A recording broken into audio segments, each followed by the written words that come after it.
అందరికీ నమస్కారం. నేను doctor T Karunasri, obstetrician and gynaecologist at TX hospital Banjara hills. ఇవాళ మనం కామన్ వెజైనల్ ఇన్ఫెక్షన్స్ గురించి మాట్లాడుకుందాం.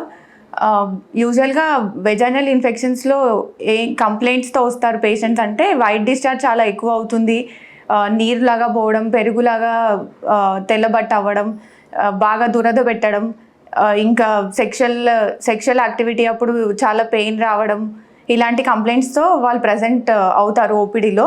అలాంటప్పుడు మనము ఇవన్నీ కంప్లైంట్స్ ఎవరిలో ఉంటాయంటే డయాబెటీస్ ఉన్న వాళ్ళలో, హెచ్ఐవి ఉన్న వాళ్ళలో, మల్టిపుల్ సెక్షువల్ పార్ట్నర్స్ ఉన్న వాళ్ళలో, ఇలాంటి వాళ్ళలో ఎక్కువ వైట్ డిశ్చార్జ్ వచ్చే అవకాశం ఉంటుంది. కొంతమందికి నార్మల్గా కూడా లైక్ బిఫోర్ పీరియడ్స్, ఓవ్యులేషన్ టైంలో ఎక్కువ వైట్ డిశ్చార్జ్ అయ్యే అవకాశం ఉండొచ్చు. బట్ అది ఫిజియోలాజికల్. ఈ డయాబెటీస్ ఉన్న వాళ్ళలో, ప్రెగ్నెన్సీలో ఎవరైనా పిల్లలు అవ్వకుండా మాత్రలు వాడుతున్న వాళ్ళలో, హెచ్ఐవి, టీబీ ఉన్న వాళ్ళలో, ఎవరికైతే ఇమ్యూనిటీ తక్కువ ఉంటుందో వాళ్ళలో ఈ క్యాండిడియాసిస్ అనే ఈస్ట్ ఇన్ఫెక్షన్ ఉండొచ్చు.